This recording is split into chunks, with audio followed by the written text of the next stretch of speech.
Thank you. Hi, apna. Good morning and welcome to all the honorable guests. Welcome for today's webinar. This webinar is being organized by Chandigarh Judicial Academy in collaboration with SCC Online. It's my honor to welcome all of you and today's guest, Honorable Dr. Gopal Arora sir, who's the ADJ cum faculty member at Chandigarh Judicial Academy. And I also welcome all the honorable lordships, ladyships from Punjab and Haryana state, and other state high court members also have also joined in. So I also welcome all the from those high courts, and all the other judges who have joined across from all across the India. We have also have members probably joining from the neighboring countries as well, like Bangladesh and Sri Lanka. So I welcome all of you in today's session. Today's session is on the general aspects of execution and challenges. The purpose of this today's session is to address the huge pendency that we have in our court systems and how can we address that. And Gopal Arora sir will just talk about that, considering that we have time right now and we can address these challenges. So that's the main purpose of this today's webinar. So without any further ado, I would request Honorable Sir to please start the session and please help us with your own wisdom, sir. Sir, please. Thank you, Chetanji. Thank you. Good morning, everyone. Sir, our today's topic is regarding the executions and the challenges faced when we decide the cases involving the execution of the decrees. As sir, it is very lengthy topic and it cannot be covered in 1 hour, but I'll try to highlight the main and the important provisions, how to deal with them, how to deal with the objections at the every stage of the execution. And we can compile the execution in 1 slide only. Kindly see this slide. Basically, this is the domain of the executions. We can divide the executions in main these topics, like nature of the decree or the order. First of all, we have to see the nature of the decree and the order involved. Like take the example of a case. Suppose in one of the case, the magistrate or the trial judge records the compromise and the parties settle their dispute by way of a compromise, and it was the ejectment matter. The party agreed to eject the premises and he suffered statement in the court that I'll vacate this premises on such and such date. Thereafter, the time was extended on the request of the tenant, and in the meanwhile the tenant expired. When the tenant expired, his LRs moved an application for the extension of time that was granted, but the premises was not vacated. Instead of vacating the premises, the tenant moved applications, that is the LRs of the tenant, by way of an objections, and the trial court rejected all the objections of the tenant subject to cost of rupees 5 lakhs. But what was the ambiguity in the order of the trial court? The trial court, on the basis of compromise, disposed of the suit in view of the terms of the compromise. This is one of the situations. In another situation, if the compromise is recorded and the party withdraws the suit and the suit was dismissed as withdrawn, and the direction is given that the parties are bound by their respective statements. Now in both the situations, in the first situation, the decree was not drawn. When the execution was filed, the execution was contested hotly on the grounds that it is not supported by the decree. But the other party has taken the stand that it is not the decree but it is the order. Now one thing is clear as per the section 36 of the CPC, that the execution lies against the decree as well as the order. There is no dispute. Now, first of all, I am leaving this example in between and I am taking up these issues, and at the conclusion, I would again come to this proposition. Now, the nature of the decree and the order, we have to identify it while dealing with the execution of the decree or the order. Then who can file the execution? Naturally, the execution can be filed by the decree holder or his representative, or who is acquainted with the facts of the case as per the Rule 11 of Order 21. And even the transferee of decree can also file the execution. Now the next question is, against whom it can be filed?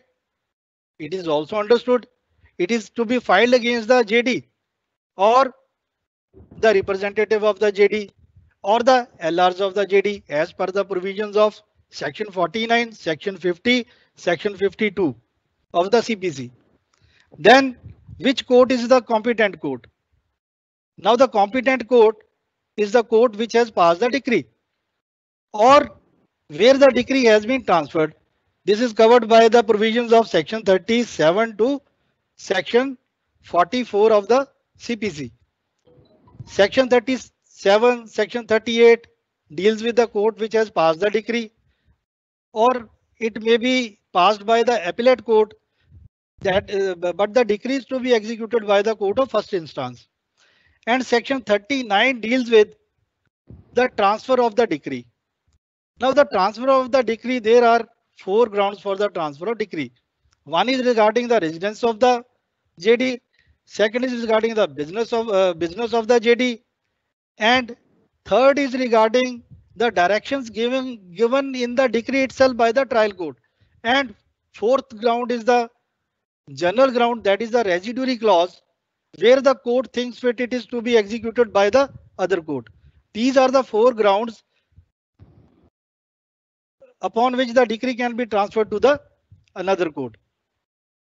Now, the next point is against which property it can be executed. Now, kindly divide all the provisions of the execution on the basis of the property, whether it is the movable property or whether it is the immovable property. If it is the movable property, then again divide into 3 segments, whether it is in the possession of the decree holder, whether it is not in the possession of the decree holder, whether it is in the possession of the court. Then the next provision comes, okay, what is the procedure of the scrutiny of the application? And that is contained in the provisions of Rule 11 to Rule 17. The execution is filed as per the provisions of Rule 11, and as per the Rule 11, it contains all the facts in the tabular form as per the performa given in the Rule 11, and it is to be supported by the decree. If there is any ambiguity or if the amendment is required, then that can be done under Rule 17 of the Order 21. Then the next is the procedure for issuing the notice upon the JD. Now this is also very material provision that is contained in Order 21, Rule 22 of the CPC. As per this provision, the 3 grounds are given where the notice is required to be served upon the JD. And apart from that, if the decree is to be executed by way of detention, then the notice is required to be served upon the JD. If it is to be executed against a surety grantor, then the notice is required to be given to the other party. If it is the transferee of the decree, then the notice is required to be served upon the transferor of the decree as per the Rule 16 of the Order 21. Then next is the mode of execution and the detention of the JD. Now the modes of execution are given in Section 51 of the CPC. There are various modes for the execution of the decrees. Number 1, it is by way of the delivery of the property. By the delivery of the property means if the decree has been passed regarding the possession of the suit or any other of the kind, then this would be the method. Second is it is by way of the attachment without it is by way of sale without attachment or with attachment. Then the next ground is by way of the detention, and next is the by way of the appointment of the receiver, or the next ground is the court thinks fit as per the facts and circumstances of the case. So there are the various grounds given in section 51 of the CPC. And there is a different procedure for the detention of the JD. And then the next is procedure for the attachment of the property. Now, see, if the property is to be sold for the recovery of the dues. Now, on the basis of this, we can again divide the decrees into two parts. One is money decree, one is the other types of the decrees. Suppose if it is the money decree, then there is an entirely a different procedure. If it is another decree, then there is a different procedure for the different types of the decrees. Then there is a procedure for the attachment of the properties, like attachment of movable properties and the attachment of the immovable properties. Then there is a procedure for the proclamation of the sale warrants. Then there is a procedure of the sale. Then there is a procedure for the removal of the obstruction, if any, in the possession of the properties. Then there are the provisions for the dealing with the objections of the third parties as well as the parties to the execution. And apart from that, there are the provisions for the cross decrees, cross claims, garnishee orders, and the next is the limitation issues. We see in Order 21, there are different provisions which prescribes the different periods of the limitation. So far as the limitation regarding the executions is concerned, we cannot extend the period of limitation in the execution. And Section 5 of the Limitation Act is not applicable to the executions. This is also the settled law of the Honorable Supreme Court. And for the purpose of the dismissal of the execution, for the non-appearance, or for proceeding ex parte against the respondent, there is a separate clause. And as per those provisions, limitation cannot be extended. Suppose if an execution is dismissed in default,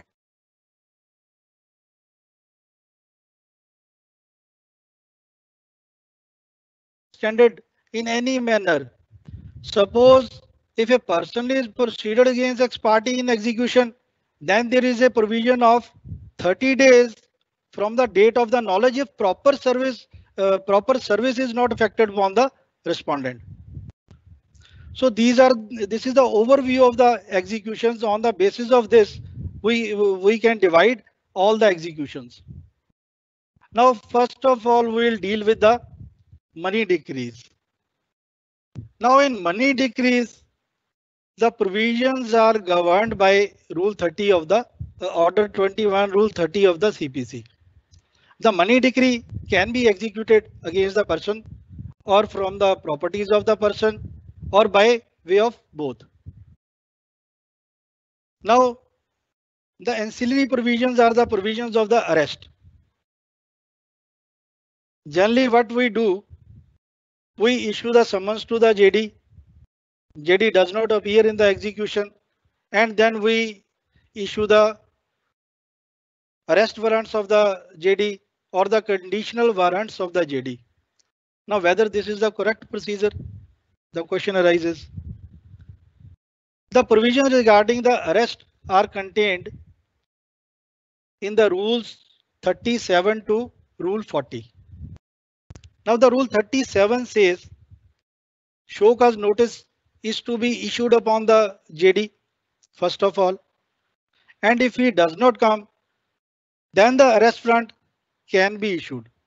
But as per Rule 38, before issuing the arrest warrant, the court has to form the opinion And by forming the opinion, even conditional arrest warrant can be issued under Rule 38 of the CPC.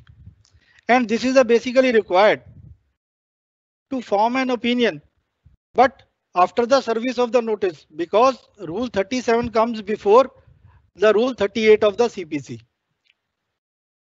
And after that, the inquiry is to be conducted by the court when the accused is produced or appears before the executing court. That is contained in Rule 40 of the CPC. In that case, first the court would record the evidence of the decree holder. Then after recording the evidence of the decree holder, then the opportunity is to be given to the JD for leading any evidence. And in the meantime, the custody of the JD would be given to the official of the court, or he may be released on bail after taking the security from the JD till the inquiry is completed. Suppose if the inquiry is completed and court comes to the conclusion that he is to be detained and sent to the custody, then again 14 days time is to be given to the JD as per the provisions of the law. That is 14 days time would be again given to the JD, and he cannot be sent to judicial to the custody, to the detention straightway. Before sending him into the detention, there is one more requirement. Whether he comes into the parameters of Section 51, there are again 4 clauses. Whether he can be taken into custody or not. The first clause, whether he is going to left out the jurisdiction of the court, whether he has intentionally sold away his properties just to defeat the decree. Third, whether he is intentionally and willfully not paying the decretal amount, or whether there is a fiduciary relationship of the decree holder and the JD. Now the court has to form the opinion on the basis of these parameters. And now you can see whether you are following these provisions or not while issuing the arrest warrants against the JD and sending them into the custody straight away without following this procedure. And suppose if you come to the conclusion that the JD is not having the sufficient means, then whether he can again send to the custody or not, then the judgment of Jolly George Varghese would come into play. As per that judgment, he cannot be sent into custody. So if a person is not having anything and intentionally he is not avoiding the decree, then he cannot be sent to the custody. He cannot be detained for the violation of the decree. And next is the procedure of the different types of decrees. That is contained in Order 21 Rule 35 of the CPC, that is pertaining to the decrees of the immovable properties. Suppose if it is a decree for the possession of suit for possession, then naturally the possession of the premises or the immovable property is to be given to the decree holder. And if there is any obstruction, then the provisions of Rule 95 onwards would be applicable. Suppose if there is a decree of joint possession, then the symbolic possession would be given to the decree holder in such a decree. If there is any obstruction regarding the premises is locked or whether there is any other hindrance, then that can also be removed by the executing court. Now the next is a provision of Order 21 Rule 32, which contains the procedure of the decree for the specific performance, number 1. Second is the decree for injunction, and third is the decree for restitution of conjugal rights. All the decrees are having different procedures. I'll not go to into the details due to the shortage of time, but I'll touch only the main points regarding the difficulties faced by the officers.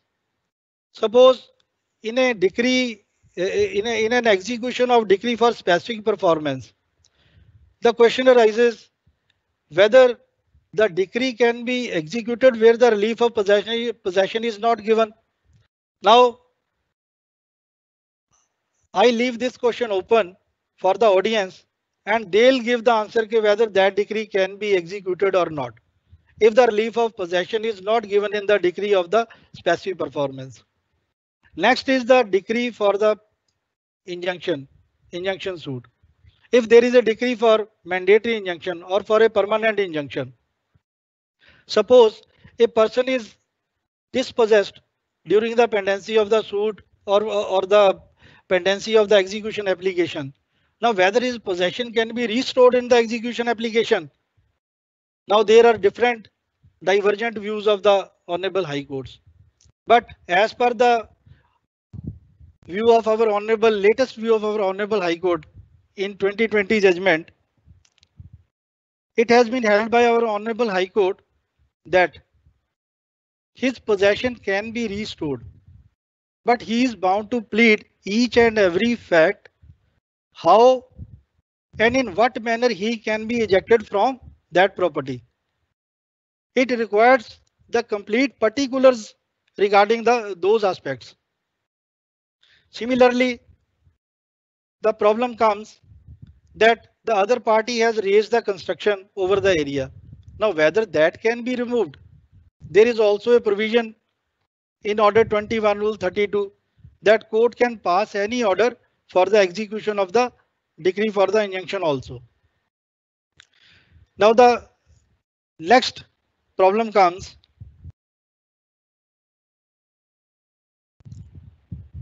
in the attachment of the property. In the attachment of the property, first of all, the warrant of attachment is to be issued as per the provisions of Order 21, Rule 54 of the CPC.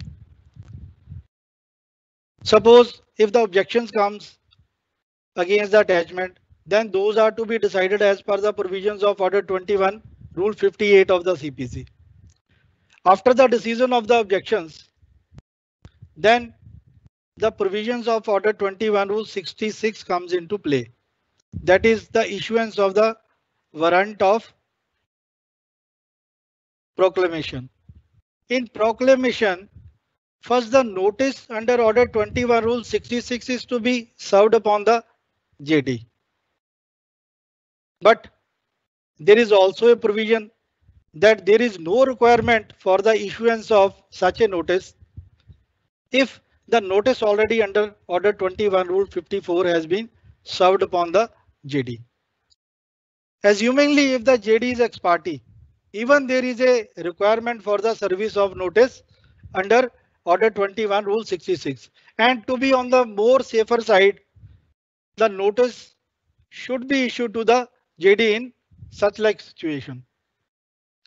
Now the notice is issued upon the JD, maybe by way of ordinary service or by way of substituted service. The JD again doesn't come. The next step is to fix the 4 dates after that stage. Now, as per the provisions of Order 21 Rule 66, the first date is regarding the date for the public for the proclamation and fixation at the spot. Number 1. First, there should be a Manadi at the spot, and then the warrant of proclamation should be affixed on the conspicuous part of the property. This is the first stage. And the word has been used thereupon upon the courthouse. This is the second stage. Thereupon upon the courthouse. It should be affixed on the courthouse. Then the third stage is the date regarding the sale or the auction. And for the third stage, we'll take the provision of Rule 68, which provides that there should be a gap of 15 days in the case of immovable property and 7 days in the case of movable property from the date from the courthouse to the sale. But generally, we have scanned the files of various courts from Punjab and Haryana. The first date is fixed for fixation at the courthouse. Then second date is fixed at the spot. Then third date is for the sale of the property. Then fourth is for the report. Now, whether this procedure is a correct procedure, this is also a question for you. After the fixation of 4 dates, if the sale is affected, then there is a provision for filing of the objections against the sale, that is under order, it may be under order 89, maybe under rule 89, maybe under rule 90, or maybe under 91. And there is a limitation of 2 months for filing the objections against the sale proceedings.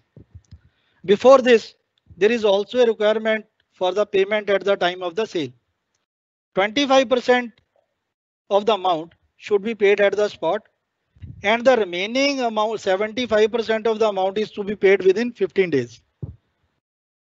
Now again the question arises, if the 15th day is the holiday or the Sunday, whether extension can be given in such like eventuality. After the completion of these formalities, there is also a provision, if there is no purchaser, then decree holder can move an application under rule 72 of the CPC. Then there is also provision that opportunity can be given to the JD for the private alienation of the sued property as per rule 83 of order 21. Now, after the completion of the sale, then there is a provision of the confirmation of the sale that is to be made under rule 92 of the CPC after taking all the objections against the sale. When the sale is confirmed, then the sale certificate is to be issued to the JD. There is a separate procedure for the issuance of the sale certificate that is also given in the Punjab and Haryana High Court rules and orders. But there is a one provision that it should contain the date of the sale, first of all, when the sale was made, and the exact nomenclature and the identity of the property. Then after that, under rule 95, decree holder would move an application for the possession of the sued property. And if there is any hindrance, then that is also to be removed by the executing court. And then again, the stage comes when the third party jumps into the execution. In rule 97 of order 21, before 97, there is a rule 96. Under the rule 96, if the property is in the possession of tenant, then the possession cannot be given to the decree holder, but the symbolic possession is to be given to the decree holder, and only the fixation is to be made on the property that from today, so and so is your owner. Now again coming to rule 97, under 97, the decree holder moves an application for the removal of the resistance caused by the third party. And those are to be decided in rule 99. Rule 101. And under rule 99, this is the objection given by the third party who is in the possession of the property, that we are dispossessed illegally as per the orders of the court, and now our possession be restored again. And those are to be decided in rule 100. And as per the provisions of rule 101, which governs all these provisions from 97 to 99, that all the rights all the issues pertaining to the right, title and interests of the parties are to be decided in the execution, and no separate suit lies for that. Now, coming to the next provision, In Rule 102, the rights of Lisp transferee pendant right are decided in the execution application. And there is a clear-cut provision that he has no right to challenge the execution. And the last provision is regarding the provision of this Rule 105 and 106 regarding the dismissal of the execution application in default and dismissal of the application. हमारे यहाँ पे टिड्डियों का हमला हो गया है. आज तक मैंने मेरी लाइफ में ऐसा सीन नहीं देखा है. ये बहुत ही डेंजरस पोजीशन दिख रही है. हमारे इतिहास के अंदर ऐसा सीन नहीं देखा है. Hello. Sir. Hello? Is there any problem? There was some problem in between. There was some disturbance. Now it's okay. Now it's okay. Yeah, it's okay. So the last provision is regarding this dismissing the application or the restoration of the execution applications. Now this is the complete structure of the execution provisions. Now the other supporting provisions are the provisions of Order 39 to Section 74 of the CPC. I have already discussed 39 pertains to the transfer of the decrees to the other court. Now the question arises whether for the transfer of decree to the other court, the pendency of the execution is necessary. The answer would be no. The decree holder would move an application before the executing court for the transfer of the decree to the other court, and the pendency of the execution is not necessary. And the next provision is the provision of percept, which is also related to the transfer of decrees. That is contained in Section 47 of the CPC, 46 of the CPC. Under this provision, the court can give interim relief to the decree holder. He'll give command and order to the transferee court for the attachment of the properties situated in the other area. And in the meantime, the proceedings for the transfer of application would be completed. That is the interim relief. That is the relief like Order 39, Rule 1 and 2 in the injunction application, injunction suit basically. Now the next provision is the provision of objections under Section 47 of the CPC. Now objections under 47 of the CPC are very material. The main object of 47 is to deal with the objections regarding the execution, discharge and satisfaction of the decree. And there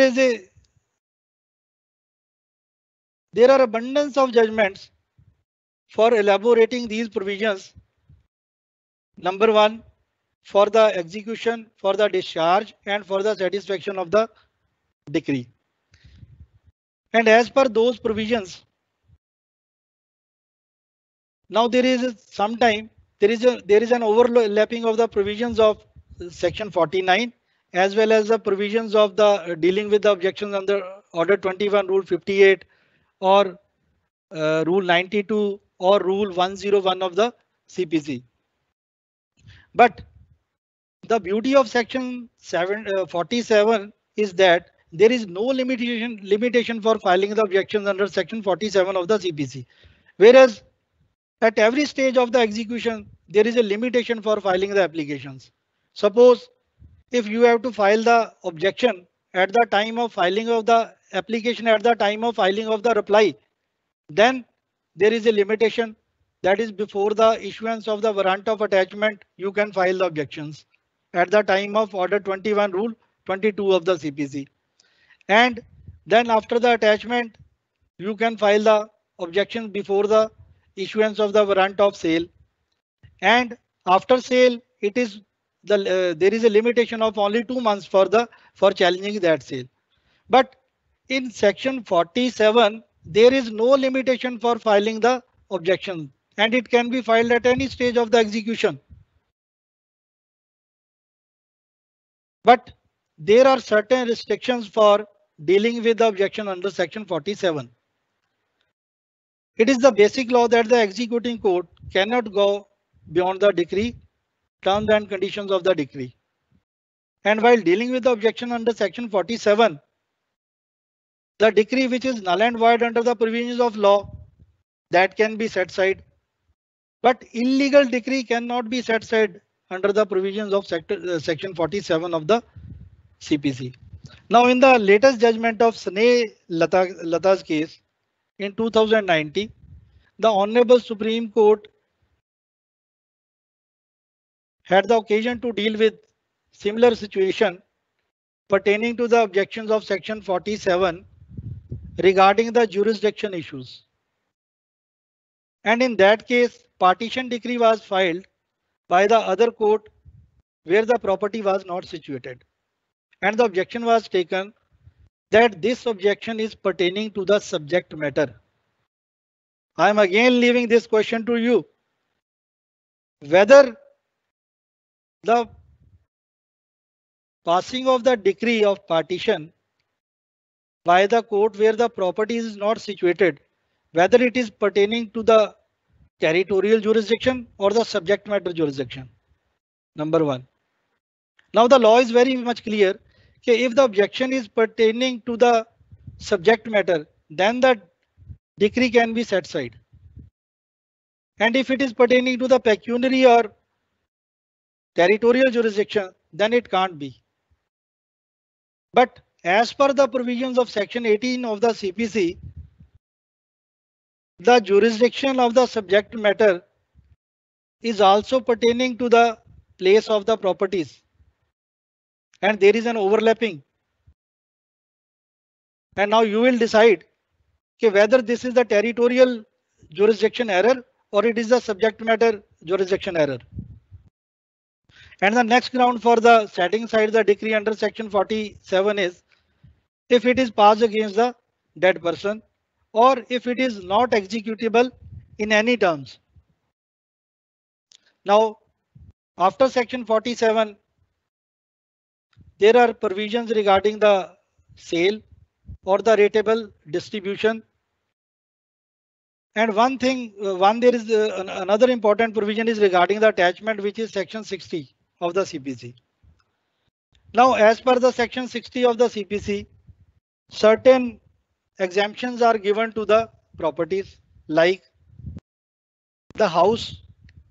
Suppose if it is a residential house and it is the possession of the agriculturist. Now, whether that can be attached or that is exempted, it is very much clear that that is exempted under section 60 of the CPC. If it is in the possession of domestic help or servant, it is also exempted from the attachment. And there is also one amendment under the rules, that is section 60 clause CCC, which is also pertaining to the main residential house in the possession of the JD. Now the question arises whether a house which is in the possession of the JD and an execution has been filed against his LRs or the LRs dies during the pendency of the execution. Now what would be the status of that provision? As per the settled law of our Honorable High Court, if the residential house is in the possession of the JD and execution petition is filed against the JD, then that protection would be given to the JD. If JD dies during the execution application and his LRs are brought on the record, then that benefit should not be given to the LRs. But if the execution application is filed against the LRs from the initial stage, then that benefit should be given to the LRs. Now the next situation, if there is a suit for specific performance against the same property, then that protection cannot be given. But If in that same suit for specific performance, instead of relief of specific performance, the relief of money decree is given, then whether that amount can be recovered from that house. Again, the question is no. Then that protection is not given. Then that protection is given to the JD. That amount cannot be recovered from same property because that is not a charged property. But if that property is charged, then that protection is not given to the JD. Now, similarly, there is an exemption of the salary clause in section 60 of the CPC. Now, regarding the exemption of salary, there are different parameters. For the decree of maintenance, there is a different parameter. For the general decree, there is a different parameter. That is, firstly, it is to be deducted 1,000, then 2/3 of the remaining amount. But there is a citation of our Honorable High Court. Once the salary is deposited in the saving account, then it loses the character of salary.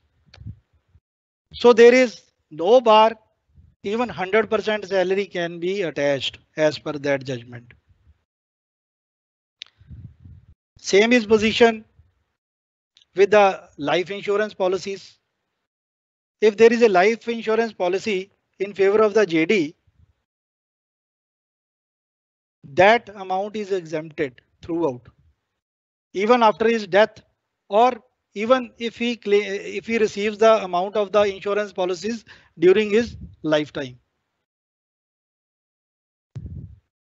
Basically, I am touching the gray areas on the basis of law for the convenience of the officers to deal with the objections easily in the execution applications.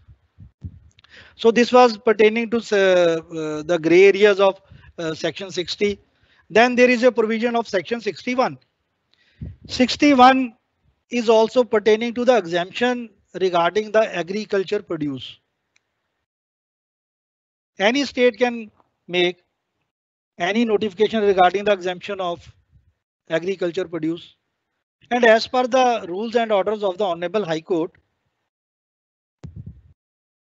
every crop is exempted to be attached except cotton and sugar cane. So only cotton and sugar cane can be attached as per the rules of the Honorable High Court. And there are certain other crops, 2-3 other crops, jawar, oat, those can be attached as per the ratio, like 1/3 or 2/3. You can consult the provisions of chapter 12 of the Punjab and Haryana Rules and Orders Volume 1. Similar is the position for the attachment of the trees. That is also given in the rules and orders of the Punjab and Haryana High Court. And the next provision is regarding the search and seizure. When the search and seizure is to be made, how the inventory of the property is to be made while entering into the house during the implementation of the execution order. That is to be made in the presence of some respectable person. It is provided in the section 62.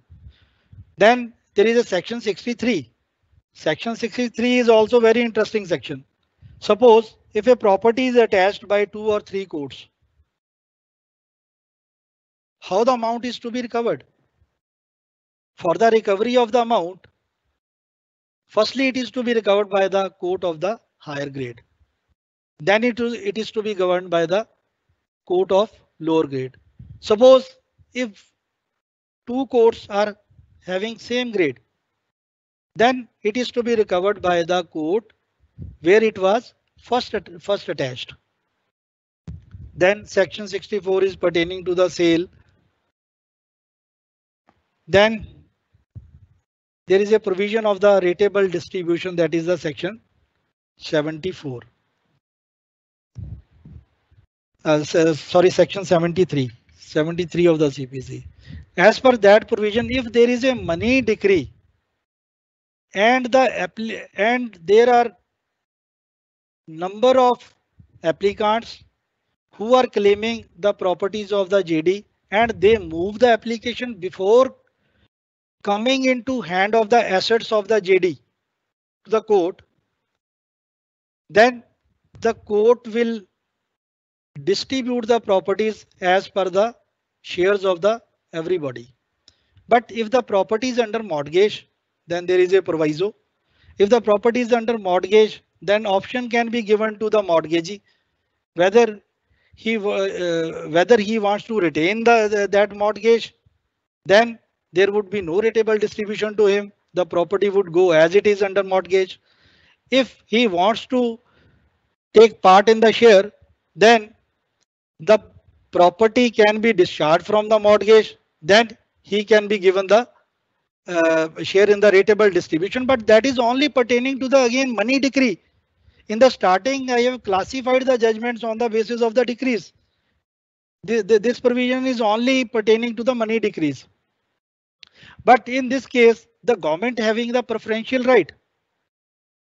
This is the only one provision where there has been said that a separate suit lies if anybody takes the share illegally. For challenging that, a separate suit lies. Otherwise, in all the provisions, say sections 47, Order 21, Rule 58, Order 21, Rule 92, while dealing with objections at the time of sale, Order 21, Rule 101, objection regarding the obstructions, no separate suit lie and all the objections would be decided in the same execution application. And this was the overview of the provisions of the execution application. Now there is another judgment, latest judgment of the Honorable Supreme Court. In a suit for specific performance, the decree was challenged by the person in an execution that I am in this possession over the suit property since long on the basis of adverse possession. Now again issue rises whether the issues of the adverse possession can be decided in the execution application. Here the answer would be yes. It can be decided in the execution application.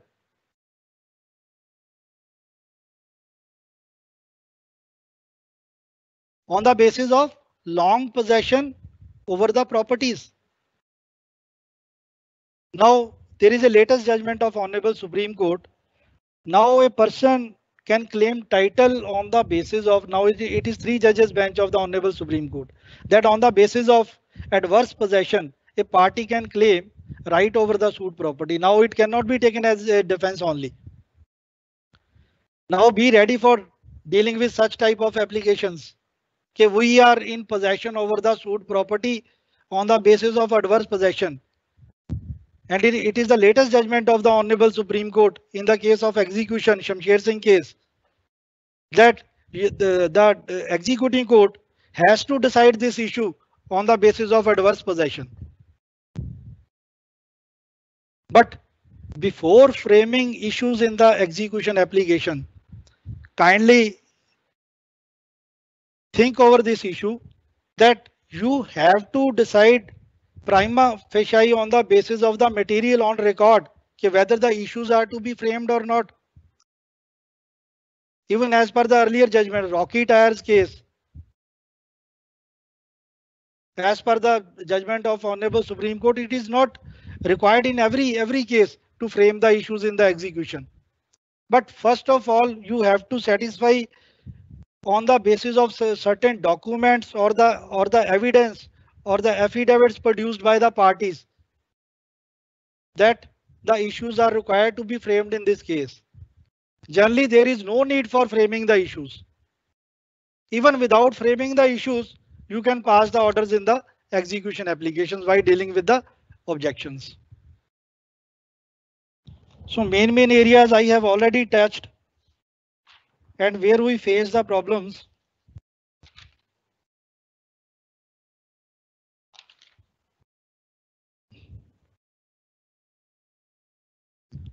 One thing is more, that is regarding the police assistance in the execution application. Since in the execution, when we deal with the execution, there are different sets of persons who are involved in the execution. Number one, it is the executing court. Number two, revenue officials. Number three, bailiff of the court. And number four is the office of the district and session judge or the civil judge senior division. As per the provisions of volume 4, chapter 7, part J, the police assistance can be given to the decree holder for the execution of the decree.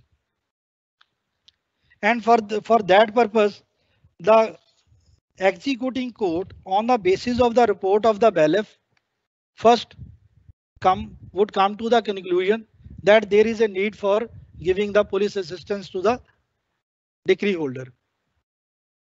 But in the case of a co-sharer, suppose if decree is by one co-sharer against the other co-sharer, whether he can take the assistance of police? No. In such like cases, the police assistance cannot be given, because every co-sharer has every right over the every inch of the land till it is partitioned by metes and bounds. So please don't give the police help in those cases. And the another area, that is the forcible dispossession after the satisfaction of the decree. Suppose if it is a decree for permanent injunction and the decree holder is dispossessed after the satisfaction of the decree, whether he can reopen the decree, reopen the execution application? The answer would be no. In one of the cases, after 1.5 years, he moved an application under section 151 of the CPC for the revival of the execution application. Then that is not maintainable. Once the decree has been satisfied, then it is satisfied. Then the dispossession would be a new cause of action. Now the another area which I have not touched regarding the execution of movable properties. The execution of movable properties is by way of search, by way of seizure and the delivery to the decree holder. This is also contained from Rule 40, Rule 30, Rule 44 to Rule 53 of the CPC. Under these rules, there are different provisions for the attachment of the movable properties, that is movable properties in the possession of the JD or not in the possession of the JD, like debt or the negotiable instruments, or there is a provision of the attachment of the agriculture crop also, that is contained in Rule 44 and Rule 45 of the Order 21. As per those rules, the fixation has to be made at the site as well as the outside of the residence of the JD or where he is carrying on his business. And the next provision is regarding the attachment of the salary, that is Rule 40 and Rule 48, 48 and 48A of the Order 21. That is only the exception to the Order 39, because as per Order 39, the decree is to be transferred, but the salary of a person can be attached even outside the jurisdiction of the executing court. That is as per the Rule 48, that is pertaining to the government servants, and 48A to the private servants. The next provision is regarding the attachment of the property of the partnership firm, that is also 49 and Rule 49 and 50 of the, that is to be recovered from the properties of the partnership firm if the decree is against the firm. So this was all about the executions. I have covered, I think, all the provisions regarding the execution. Now I'll wait from your questions. Thank you, Secretary. Thank you. Thank you, Dr. Gopal Arora, sir. So we already have questions in place. Yes, I can, if you allow, I can start asking questions, sir. yes. So the first question that we have is from Gurdaspur CGM, sir. The question is it mandatory to issue notice on every stage of execution process if JD is already been ex parte? See, like this is a decree. Suppose if it is a decree for the specific performance, and the JD is proceeded ex parte, generally they are proceeded ex parte. Now, what is the procedure of the decree for the execution of specific performance? First, the notice is to be issued.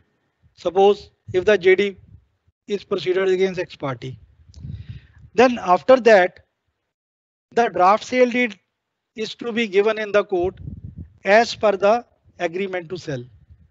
Then the notice is required to be issued regarding that draft sale deed even if the JD is ex parte, right?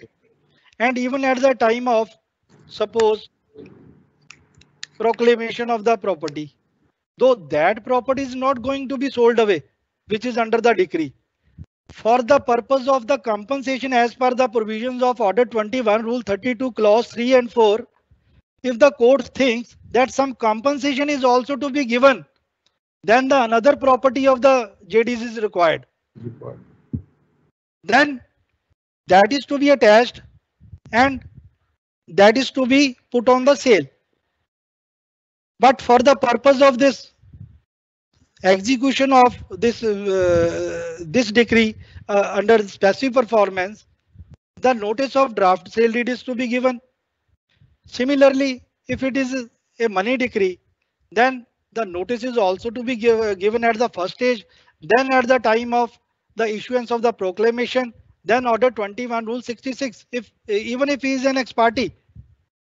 So the notice is required to be given. That is to be on the safer side. The next question. Sir, thank you, sir. So right now over here we're talking about, the next question talks about the procedure of executing decree. Should it be shortened in its ways? I think considering that it takes a lot of time, can it be shortened? See, the whole of the procedure has been given in the Order 21, supported by the Section 36 to Section 74 of the CPC. Simple. There is one procedure. Suppose if the notice is to be issued to the JD at the first stage, if he has filed the execution application within the year of 2 years, as per Order 21, Rule 22, there is no need for the issuance of the notice. That can be curtailed. The other provisions are to be followed. So next. So next question is about if the notice as desired under Rule 37 of CPC has not been served for want of one reason or the other, how to proceed further? What would be the next course of action?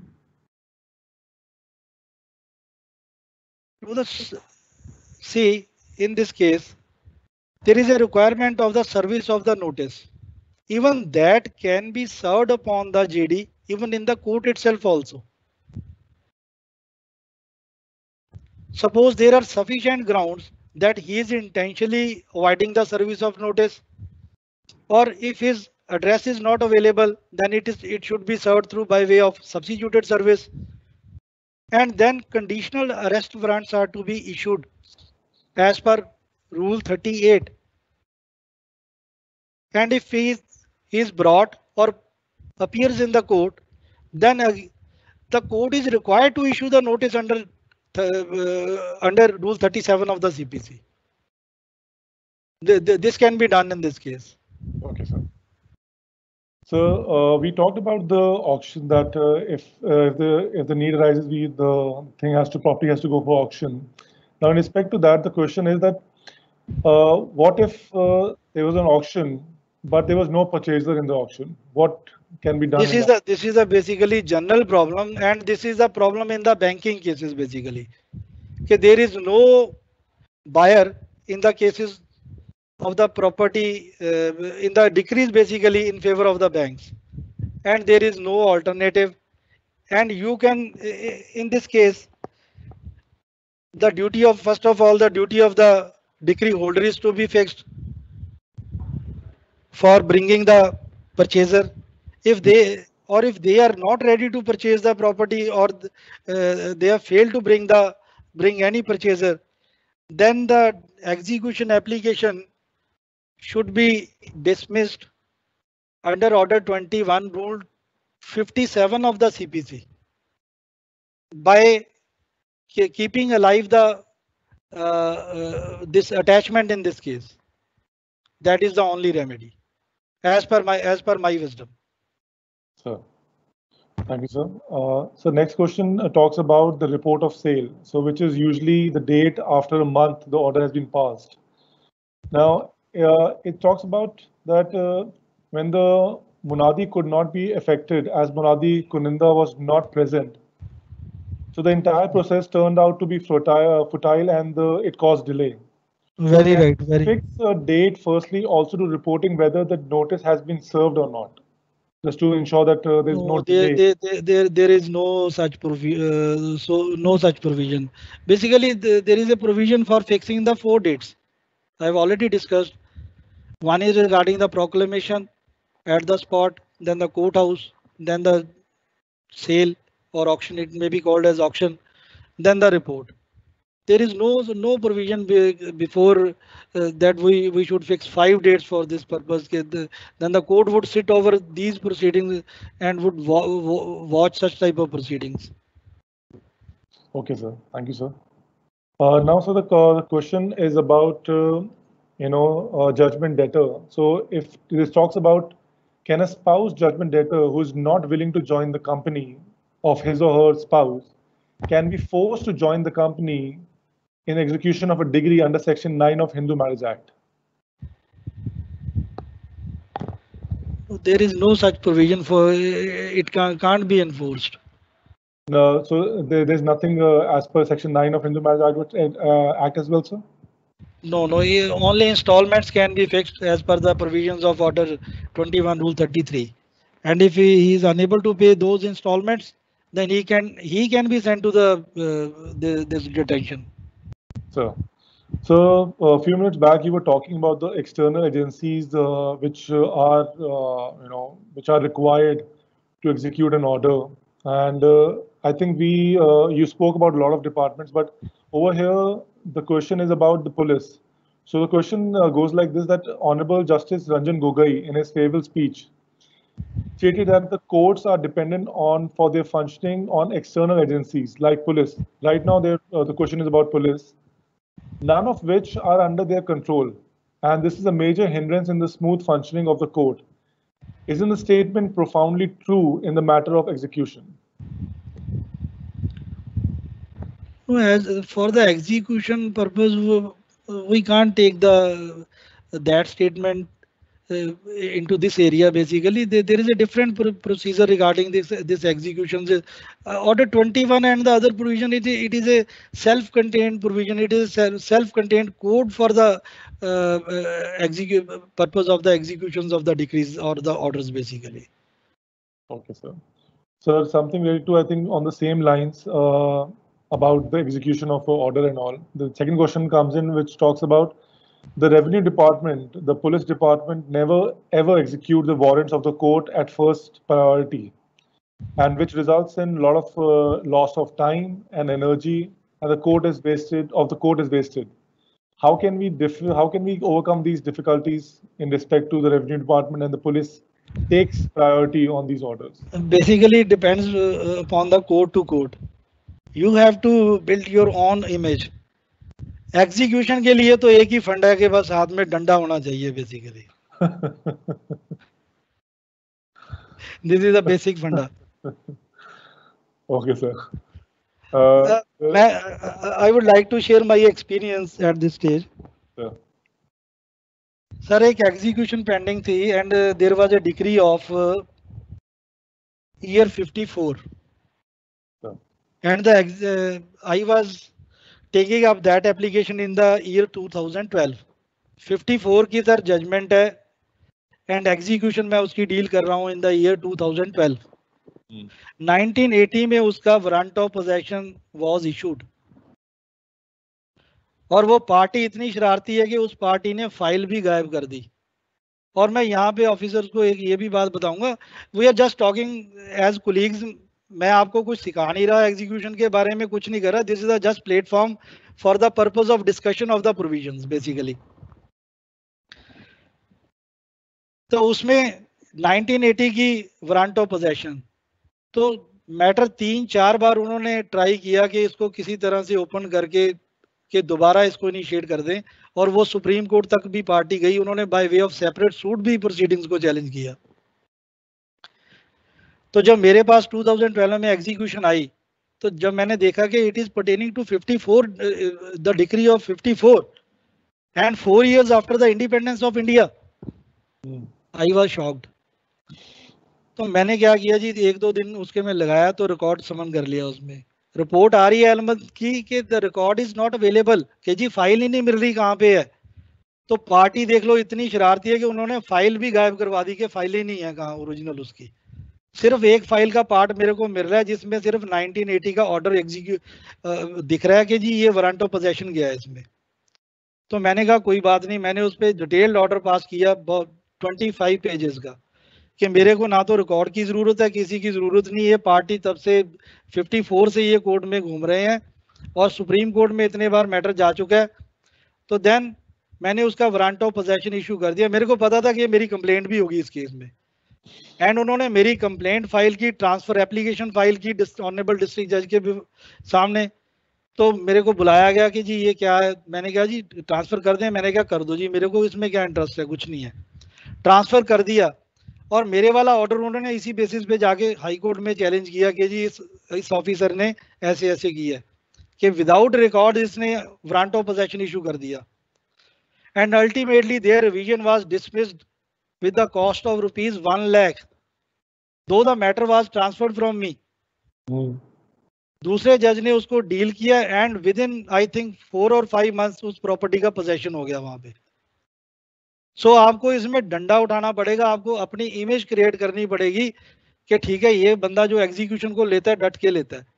देखो अगर आपको provisions के बारे में, execution के बारे में पता है, तो there is nothing in the execution. ये मैंने सारा एरिया आपके सामने डिमार्केट कर दिया कि this is the chapter of execution. हम पीसीएस के टाइम में भी एग्जीक्यूशन को नहीं पढ़ते, जब हम नौकरी ज्वाइन कर लेते हैं तब भी नहीं एग्जीक्यूशन को पढ़ते। दिस इज द, मैंने भी आगे एकेडमी में पढ़ा, सही बताऊं आपको, एग्जीक्यूशन के चैप्टर्स को अच्छी तरह से। पहले मैंने भी इतना डिटेल में इसको देखा नहीं था कभी, और अदरवाइज है ही कुछ नहीं इसमें चैप्टर में। Sir thank you for sharing your experience sir. Now the question about whether bank accounts of JD situated outside jurisdiction. Bank account. Yes. Whether bank accounts of JD situated outside jurisdiction of executing court can be attached by the executing court and decretal money can be realized from it. Yes, yes. देखिए आजकल क्या है कि जो सारी online banking है, basically online banking पे क्या है कि सपोज अकाउंट उसका दिल्ली में चल रहा है या कहीं कह लो कि कहीं केरला में चल रहा है, लेकिन ऑपरेट कर रहा है वहां पे यहाँ पे उसने एग्जीक्यूशन पेंडिंग है, तो then you can write a letter to the manager of that bank, of that your jurisdiction bank, then that account can be attached. Okay. Okay, sir. Yes. Next. So I think the net banking has done some help to a lot of people. Yes. So it's something related to the same thing about the bank recovery cases now. So in the bank recovery cases where DH is banned and to satisfy the decree and the sale or auction of the mortgage property is required, despite the issuance of sales warrant repeatedly, no buyer came and DH has also not in a position to purchase the property, then how to dispose the execution application? I have already stated as per order 21 rule 57 you can dispose of the this execution application. Okay, sir. Next. When the judgment debtor has not disposed any of the property intentionally to defeat the claim of DH and JD does not have any property either to satisfy the decree, the court cannot send JD to civil imprisonment. In that, eventually, what is the recourse left with the court to dispose the execution petition and what is the remedy available to DH? Please put some light on it, sir. See, in the first instance, you have to record the statement of the JD under Order 21, Rule 41 of the CPC if it is a money decree. Okay, sir. Whether he is having any property or not, then he has to give the affidavit also. Even the statement of the LRs of the JD can also be recorded under Order 21, Rule 41. That is, if he gives a statement that I am not having any property, then there is no remedy against him. Okay, so something related to the same thing. Till now we talked about that he says that he doesn't have any property. Now the question comes in when JD is in jail and his family resides in the residential house of JD. In that case, protection will be given or not? Protection regarding what protection? Question is not clear basically. I think this is all it is written over here. I think I can request the member to probably put this question. What type of protection when he's jail? I think yes. Okay, so moving to the next one. Now we are talking about what is the, if we can talk about the jurisdiction over execution of arbitration award. Yes. That is the jurisdiction of arbitration award is as per the judgment of the Honorable Supreme Court, basically. Even if the award is from the outside of that area, basically. Okay, sir. Yes. Sir, next question is from Mr. Neeraj Goyal, sir. The question is whether same analogy is to be applied to assurance maturity amount as it is applied to salary amount when it is deposited in the saving account of the JD. So basically, very right. Actually, I have not come across any judgment upon this point that the money recovered in the insurance policy, once it is deposited in the bank, that can be attached or that can be used for the purpose of the realization of the decretal amount. I think probably that's the reason why Mr. Neeraj Goyal asked this question, because I think salary amounts can be attached. Basically, there is a judgment that cannot be attached even if he gets the amount during his lifetime. Okay. So regarding, I think the analogy from that judgment, it appears that it cannot be attached at all. Sir. Yes. So moving to the next one. Is it necessary to obtain permission of Lerner district judge for police assistance, or can each court grant police help? Or no. It can't be directly sent to the SSP because it is also given in the Punjab and High Court rules and orders. Has to go through the Lerner district judge. Through the Lerner district judge or civil judge senior division. Okay. So I think that is a very, clear answer, and you've also mentioned the rule over here. So I think that answers the question. Now, what to do in execution if the following cases, when the JD is ex parte and the DH fails to provide list of property despite several opportunities? I think we have already answered this question, sir. But I think if decree holder has failed to give the list of property, then that should be dismissed basically. Sir. On this only score only. So I think I think you had already answered this question in a different way in the previous question. Next question, sir. Often in execution of warrant of possession, the objection is taken that crop is standing. How the issue can be resolved? Yes, very right. Suppose if the report comes that the crop is in existence over that area. Sir. Then you have to evaluate the value of that crop basically. Okay. First of all, that is to be through the revenue officials by taking the report of Patwari or the concerned Kanogo. Then it is to be assessed, and then the order is to be passed whether that amount is to be paid by the decree holder to the JD or it is to be adjusted from that amount basically. And only then it is to be removed. Sir. Yes. Gopal sir, I think this question that I'm going to read next, I think it will answer a lot of questions. The question is about whenever the Honorable Supreme Court delivers a judgment, most of the times they say it's that the effect would be retrospective effect. It will affect all the previous judgments as well. Now, in this question it's very specific to adverse possession. So the question is that if a judgment of the Honorable Supreme Court regarding the adverse possession has a retrospective effect or not. No, that is pertaining to the pending cases basically. Sir. Or previous cases should not be rather open. Obviously, sir. Obviously, I think the question is very specific to pending cases itself, sir. Yes. Then it can be. Moving ahead, sir. The notice under Order 21, Rule 37 of CPC of arrest of the JD is not executed repeatedly. I have answered, I think, this question. Yes, I was just about to say that, sir. Can heads of accounts other than salary head be attached while executing recovery of amounts from various departments? Yes. It can Salary account should not be attached. This is a judgment, clear-cut judgment of Honorable High Court. Okay, I think so. The question was asking, you have answered two questions in this, sir, because the question said that can the heads of account other than salary heads can be attached. So I think salary head has to be excluded in this, and others can be made a part of the recovery amount. Yes. So I think it has answered two questions. Now, if the property of a government officer, including immovable and movable property is attached, what arrangement is to be made for its possession? The property that is attached is a government property.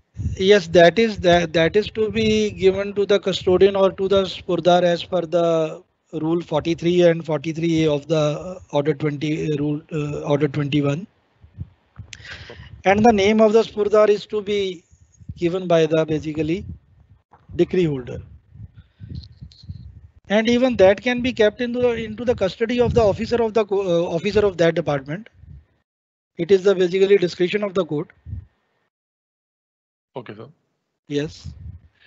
So the next question is the general provision is that executing court cannot go behind the decree, but if the executing court finds that suit was barred by the limitation res judicata, but inadvertently suit was decreed, can the executing court can go behind the decree saying that the suit is barred by limitation? See, there is a distinction and demarcation. Under section 47 of the CPC, only void, null and void decrees can be set aside. Illegal decrees cannot be set aside by way of the order, by way of section 47. So. Now this is the illegal decree basically, we can say. Okay, it is barred by the principles of res judicata. And even if it is barred by the provisions of suppose Limitation Act, even it has granted interest which is beyond the provisions of the Act. That is the illegal decree basically. We are here to deal with only the null and void decrees under section 47 of the CPC. So this decree cannot be challenged in the execution. Good. There is a separate remedy for filing the appeal against that decree. Sir. Now, moving to the next question, Gopal sir. What is the nature of security which can be taken while stating execution pending appeal? The further question is, please explain the number of person and the nature of properties and the documents which should be taken in this course. See, regarding this security or surety, we can say, sir, we can take the bank guarantee. Sir. Or we can take the indemnity bonds in the form of indemnity bonds, or we can take the fards of the like Jamabandi and Jamabandis of the property for this purpose, or the sale deed for this purpose. And there is no provision regarding the number of persons. Basically, it is to be equivalent to the value to be realized basically involved in the decree. And sure. This is a very good question basically. The money decree should not be ordinarily stayed. This is a settled law. If you will stay the money decree, then that should be subject to some surety or security. If it is stayed, without any surety or security, then the solid reasons has to be passed by the court. Sir. Yes. Thank you, Gopal sir. Next question is, if some money has been deposited pending satisfaction of execution for payment to the successful party, is the interest payable on the same? How is the question payment of interest can be decided? That is as per the terms and conditions of the decree. So whatever has been decided in the first place can be accordingly. Yes. The executing court cannot go sorry, beyond the decree. So The interest, the amount that is to be paid as per the provisions of decree. I want to add something here regarding this money decrease basically. sir. What happens in money decrease basically, there is principal amount, interest amount and the cost. Now the issue arises during the pendency of the execution applications. The payments are made time to time. Like suppose a suit has been decided in the year 2015. The execution was filed in the year 2018. And at the time of filing of the execution, certain amount was also paid by the JD when he appears in the court. After 2018, in the year 2019 and 2020, he pays certain amounts by way of an installments. And now the question arises, how this amounts to be adjusted? So Whether it is to be adjusted from the principal amount, whether it is to be adjusted from the interest amount, whether to be from the cost. And this controversy was settled by the constitutional bench of the Honorable Supreme Court in Gurpreet's case. It was later on followed by a number of judgments. That is the principle of appropriation of the amount in the cases of execution of decrees. If the decree is silent regarding the adjustment of the amount, then firstly, the amount is to be adjusted against the interest, then against the cost, then against the principal. That is ICP formula should be applied in such like cases. And one another point in money decrease, basically.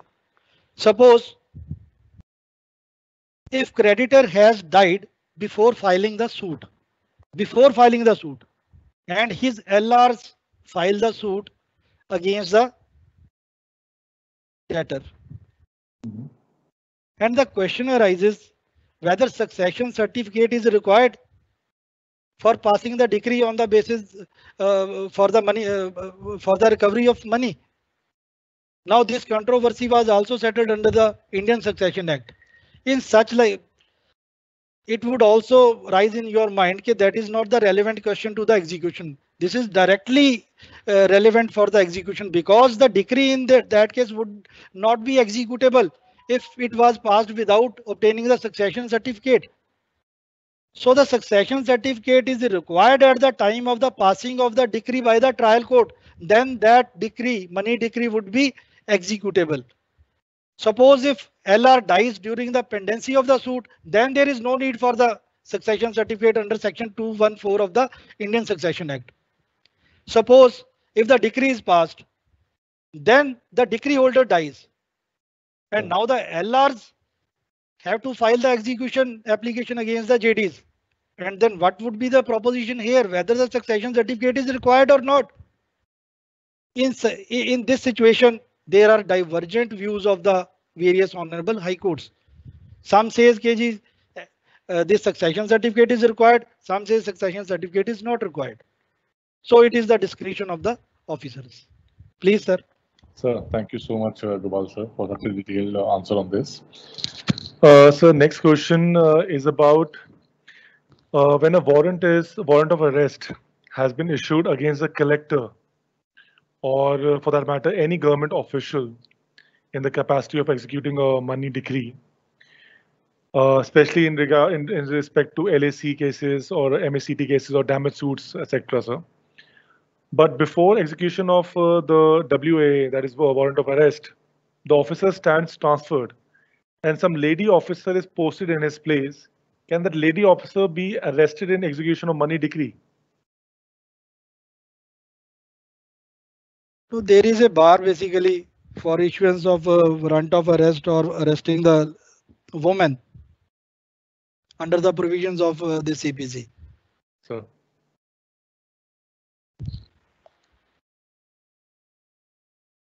Oh, so are we want to talk about that, or I think that is the No.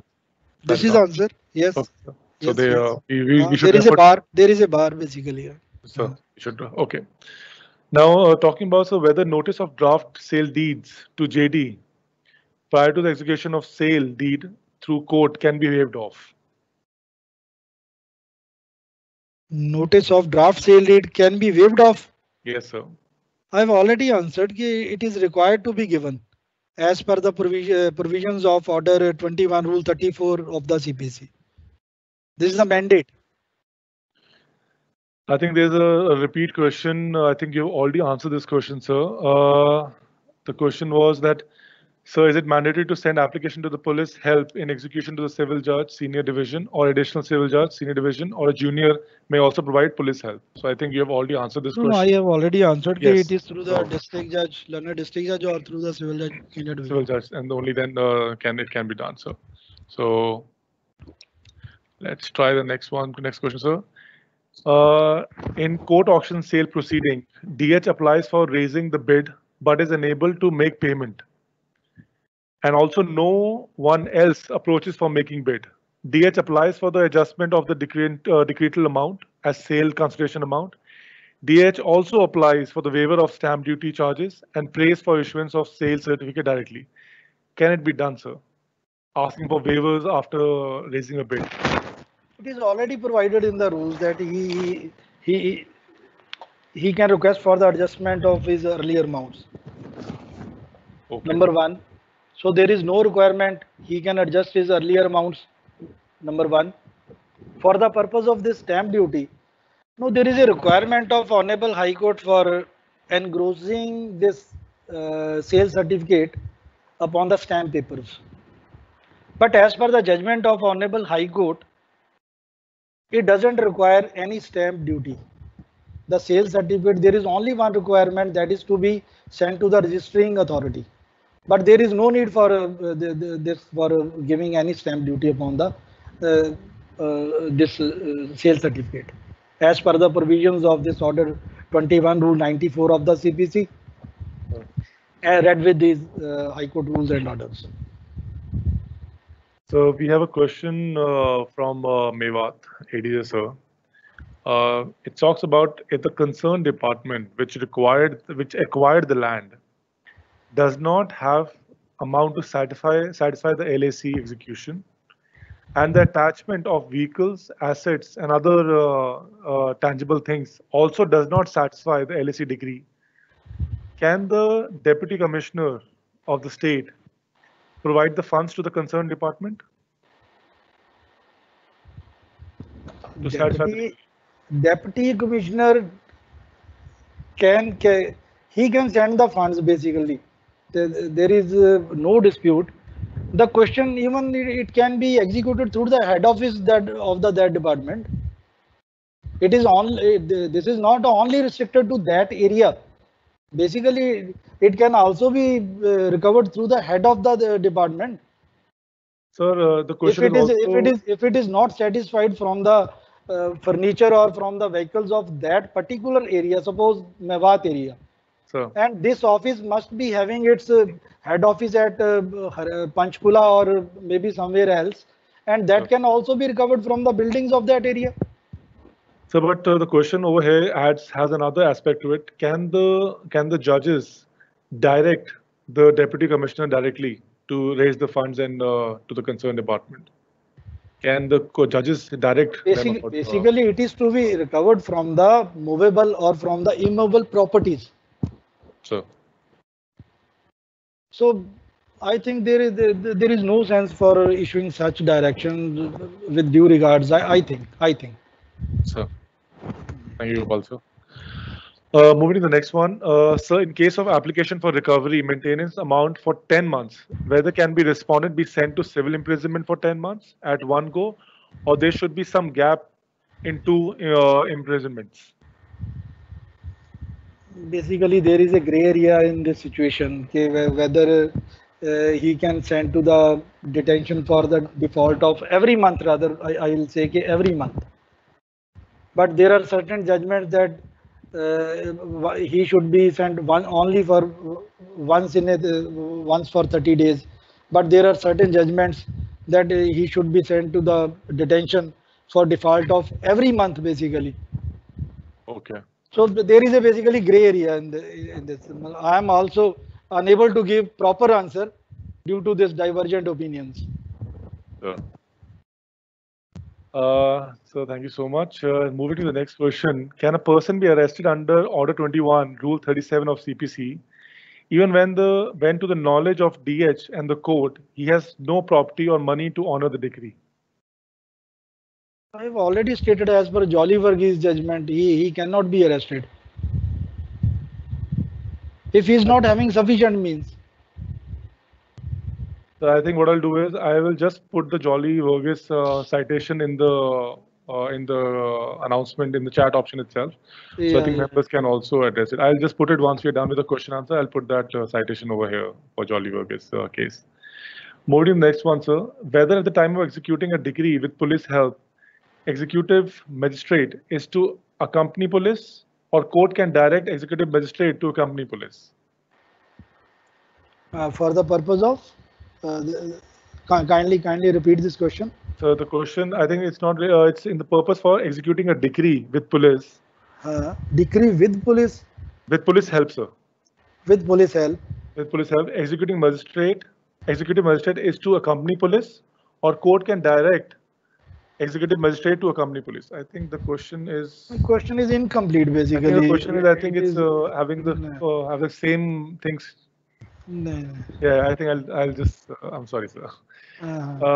Going to the next one, sir. Don't you think that the multiple opportunities occurring in favor of the judgment debtor at various stages of execution are long overdue to be abolished, since they are being used as dictatorial tactics by litigants who are thereby abuse and misuse the provisions inserted by the framers?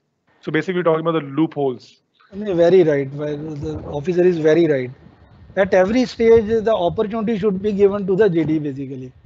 From the appearance stage, from this Rule 22 onwards, at the time of 22, then Rule 58, then at the time of Proclamation 66, then 90 at the time of 92, then 95, then 97, then 99, then 101, then again Section 47, then objections of Section 60. Very cumbersome procedure. But we can't suggest to the legislature that they should be amended. It is the discretion of the legislature, basically. So I think what you're saying is that we can do this. Yes, we can do. We should be having the knowledge. Yes, these are the aspects. Usko deal karo objections go one by one. So. और कुछ भी, I am again repeating कि execution में कुछ भी नहीं है, nothing. एक दिमाग में है कि पता नहीं 106 इसके रूल्स बन गए जी, 30 सेक्शन 36 से लेके सेक्शन 74 तक इतने इसके सेक्शंस है, who will read it? कुछ भी नहीं है इसमें. मैंने आपको 1 घंटे में सारा कुछ प्रोजेक्ट किया है कि this is the overview of the execution.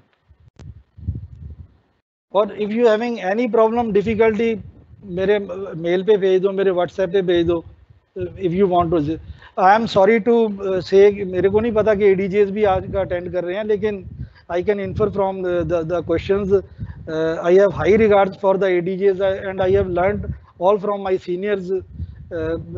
I was thinking this is only pertaining to the civil judges. Civil judges, we are also basically colleagues, and I am not here to teach you anything. Basically, I am sharing my experiences with you people, and this is the basically platform where we can discuss all the problems. Actually academy में भी हम चाह रहे थे कि execution पे एक ऐसा लेक्चर हो जाए कि सारे आ जाए.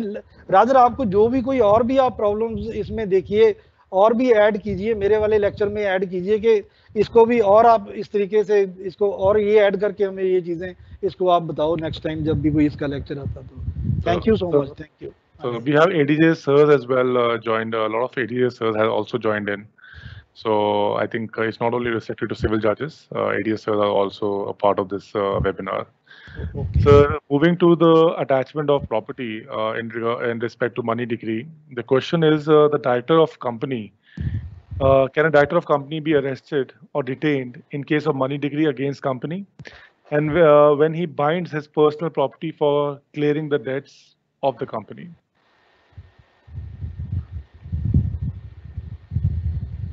Director of the company, arrest warrant can be issued, but not his personal properties are not liable. Basically, the properties of company are liable. I think this is also as per the Companies Act. He cannot. The company is a individual entity, and directors can't be held, can't be fulfill the liability through their personal assets. I think Right. we'll just come over here. So thank you. We have a couple of more questions. I'll just try to finish it as fast as possible. If JD is arrested in the execution of conditional warrant on a holiday, where he would be kept in custody by the person executing the conditional warrant, sir? Will he be kept in the custody, or where will he be kept, sir? If he is arrested on the holiday. On the holiday. Yes, sir. Under this order 21 rule 37. So that has not been mentioned, but yeah, it's just been written that if the JD is arrested. I have already explained that there is a complete procedure from rule 37 to rule 40. Suppose if he has been arrested and is brought before the court, maybe in holiday he will be produced before the duty judge, or he himself appears before the court, executing court. Now the duty of the judge is first to conduct an inquiry before sending him to the detention by observing the provisions of section 51 of the CPC also, whether he falls in the 4 categories I have already explained. And till then, as per the provisions, he will be kept with the official of the court or be released on taking the surety or security from him. So he can be released on the personal bonds. Okay. It is better to release him on personal bonds. Next. So now the question about insurance companies. Sometimes insurance company issue demand draft of sums payable to DH in the name of the court. Is it proper, or should they be directed to issue the DD in the name of DH? What is the preferable mode, sir? Should it be in the name of the court? Basically, they give in the name of the court generally. Yes, sir. But if it is given in the name of the parties also, then there is, I think, there is no hitch. So the question is, which one is preferred? Should it be given on the court's name or on the DH name? If it is given on the DH name, then you have to verify from all the judgment. Then you have to again conduct the inquiry basically.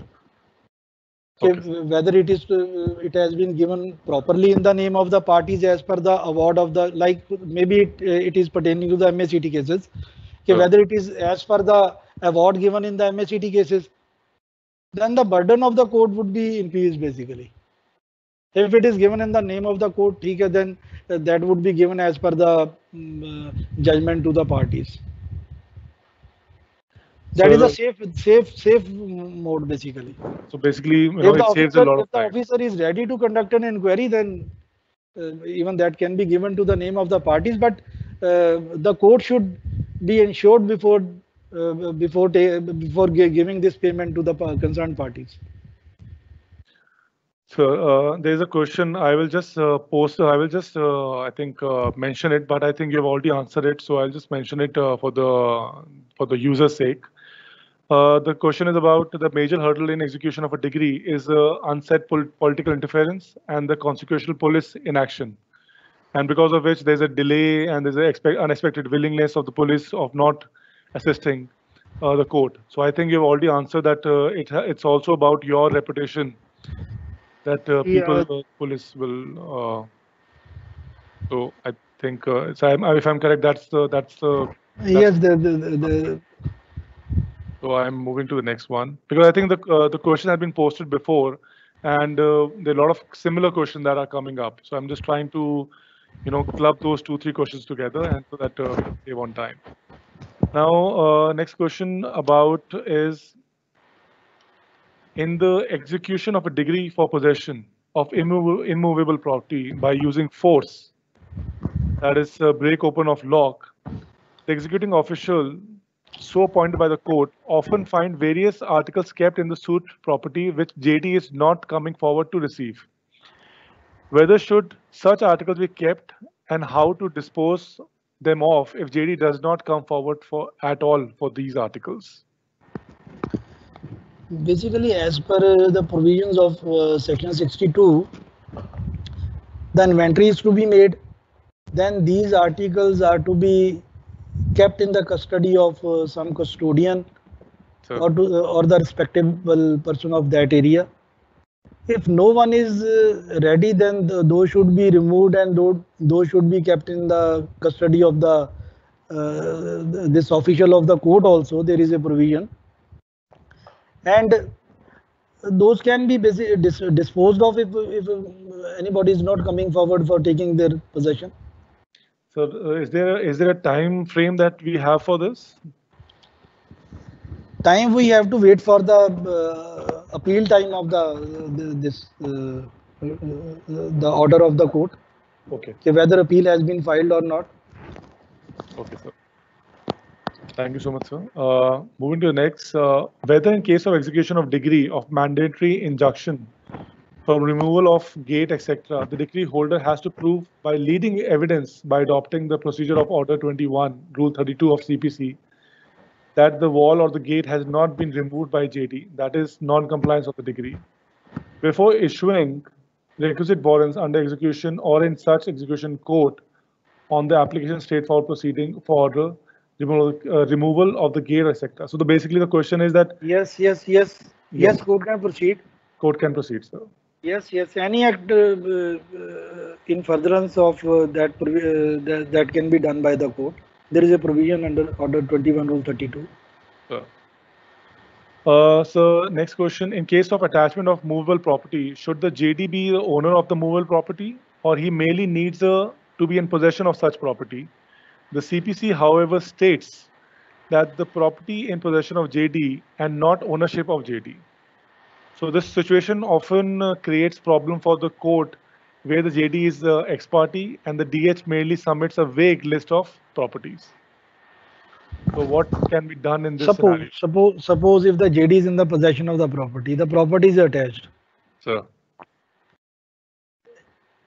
Assumingly he is not the owner of the property, then naturally the owner would come forward, maybe at the time of attachment, maybe at the time of sale, if we are not sure about the ownership of that property.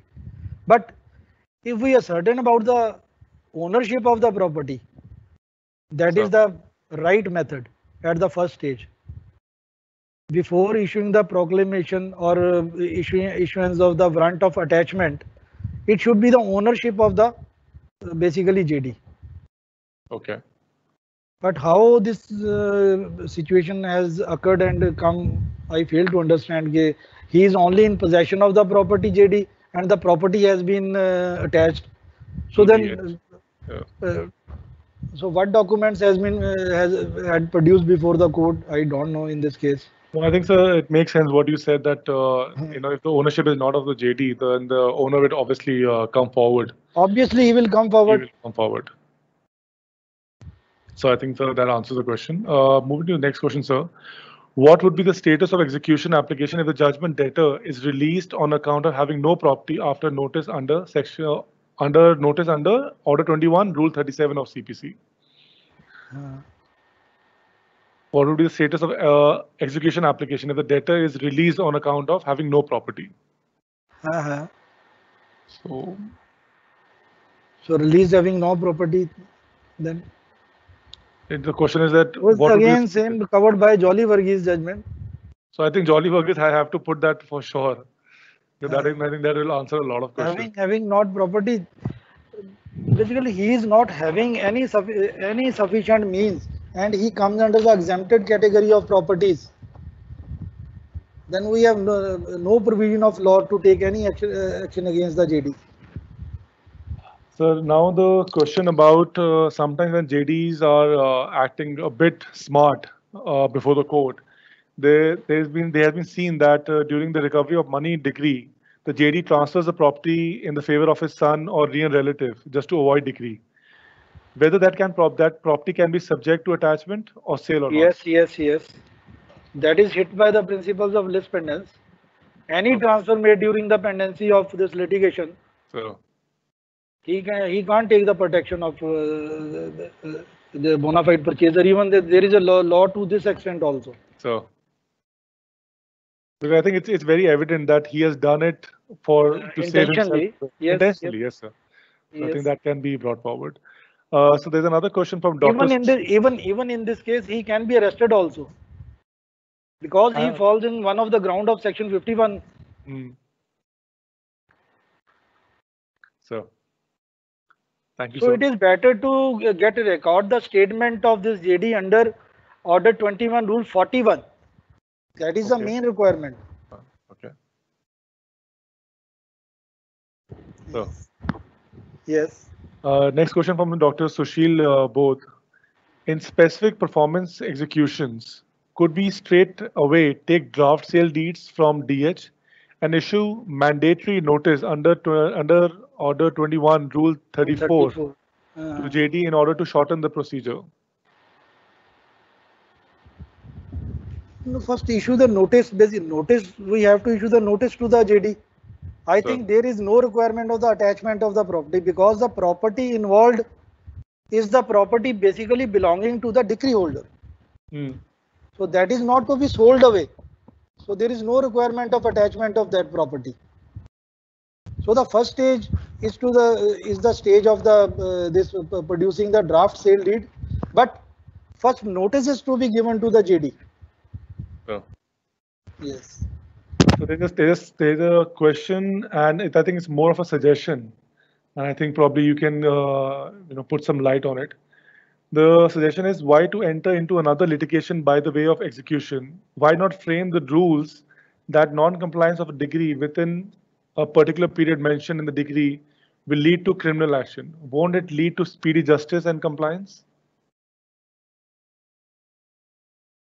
But that is basically suggestion. That is it requires a change of law basically. It's a change of law. So that's why I said it's a suggestion. So I think that is something this is a good suggestion, but it requires the change of law. Yes, sir. So last two questions. One question from Ms. Pravinder Kaur. Decree for specific performance, property purchased by third person from JD under other degree passed later than present decree.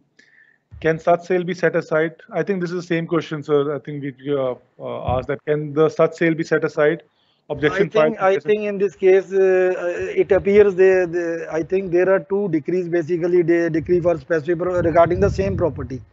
So in this case, previous agreement to sell would prevail. Okay. Okay, sir. Yes. Okay, sir. So last question from Ms. Meenakshi Gupta. In a compromise decree or in a compromise statement while withdrawing a suit, the party agrees to an act which is not permissible by law or bylaw of that particular region, and then press upon the executing court to get the decree executed. Like in Chandigarh, fragmentation of property is not permissible, but but in compromise, the party agreed to partition the property by meets and bounds against Chandigarh administrative bylaw. What to do in this scenario? So this question has also cleared my 2 points I have raised earlier in the lecture. In one of the cases, compromise was affected. I left open to the audience that proposition. That suit was disposed of. and no decree was passed in that case. That case was challenged. That statement was challenged, and that matter went up to the Honorable Supreme Court. The Honorable High Court observed in that case that the decree has not been passed in this case, so execution is not maintainable because the suit was only disposed of. But the Honorable Supreme Court reversed the findings of the Honorable High Court on the grounds, though it was required to pass decree in this case as per the provisions of Order 23, Rule 3 of the CPC. It was the duty of the judge to pass decree in that case. So in that case, the direction was given to the decree holder to apply to that court for moving an application before the original trial court for passing the decree in that case. So if the case is suppose disposed of on the basis of compromise, then it is the duty of the trial judge to pass decree in that case. Same is the situation in this case. The suit was dismissed as withdrawn, but it is settled law that in such like situation that execution is not maintainable because the suit has been already withdrawn. Where the execution would lie? In this case, only contempt lies. Okay, now he is resigning from their statements given in the court. Exactly, and he's doing certain things which he's not supposed to do. Yes. Yeah. I think this actually sums up the entire webinar. So I'm just concluding my point. Yeah. Under Order 23, Rule 3, it is the duty of the judge to pass decree on the basis of valid compromise. That should not be a void compromise. That should not be an inexecutable compromise. So if such like direction decree has been passed or compromise has been effected, that is the illegal compromise. Yes. I think, sir, one of the member has also given us the citation for Jolly George Verghese versus Bank of Cochin, the case that you have referred during the webinar. The citation is 1980, Volume 2, SSC 360. I'm also publishing this on the screen, so all the participants can also see this citation. I think, sir, this brings us to the end of this webinar. I think it's been almost an hour that you were in the question answer round. So 1 hour of your detailing and 1 hour of question answers. No worries. We can even continue up to 3 p.m. I'm sure, sir. I think I should thank all the members who joined in today, all the lordships, all the respected judges, not only from Punjab and Haryana, but also from other states who gave their precious time. And I'm sure there were a lot of questions, and I hope all the questions were addressed and answered. Like Dr. Gopal sir said that you can also reach him out directly on his email ID. Sir is the ADJ cum faculty member in Chandigarh Judicial Academy. All of you already know him, so you can get in touch with him. And in the last, I would like to thank Dr. Gopal Arora sir. Sir, thank you so much for giving your time and being so patient with so many questions that I've been just posting one after another. I think this is your contribution to the judiciary by sharing your knowledge. And I think, sir, on behalf of SCC, I would like to say thank you so much for doing that. And so anything that you would like to say before we conclude this session, sir? Yes, I also want to add something more. Sir. Regarding this mode of execution, there is one mode of execution is the appointment of receiver. And one is the clause E, that is as per the facts and circumstances of the court can pass any order. Sir. And regarding this appointment of receiver, there is one provision in Order 21 Rule, this 49 of the CPC, regarding the partnership firms, that receiver can be appointed for the ascertaining the shares of the partners. But there is also a law that a receiver can be appointed for the sale of the properties outside the area, and that would be governed by the provisions of Order 40 of the CPC, and the provisions of Order 21 would not be applicable. There is also a latest judgment on this point on the basis of the earlier judgment of the Honorable Supreme Court also. A receiver can also be appointed for selling the properties by way of public auction outside the area of the court where the execution is pending. This is also one of the new aspect, and it can also be added here. And second point is regarding this attachment of the properties. Suppose if the property is attached and the execution is dismissed in default for the non-prosecution. Now the question arises whether the attachment would be alive or the property would be again attached. There is also a judgment of Nancy judgment of Honorable Supreme Court that the attachment would remain alive at the time of the restoration of the execution application. There is no need to issue the fresh warrant of attachment, and anything done after the attachment, after the dismissal of the execution and the period of this restoration of the application, that is null and void. So Chetanji, thank you so much. And I think I should. I think there is no question now. So there is no question now. Okay. So first of all, I'll thank my Honorable High Court for giving us the opportunity for presenting this lecture through the webinar, and I shall be also thankful to my worthy president of this academy and my both the directors, Director Academic and Director Admin, and I'm also thankful to the team of Supreme Court cases who has arranged, who has given this platform to us to present before all the judicial officers of the Punjab and Haryana. Actually, I was under the impression that it is for the civil judges. Basically, I have learned so many things from my seniors who are hearing to me, and I am not here to teach them if the lordships or anybody is listening to me. I am also thankful to all the judicial officers who have rather heard me and beared me for such a long time. And again, thank you, Chetanji. Thank you so much. Thank you so much. Thank you so much, sir. I think we thank you, everyone, and we will conclude this session now. And thank you again, and we'll see you in the next webinar. Thank you. Thank you. Thank you. Okay.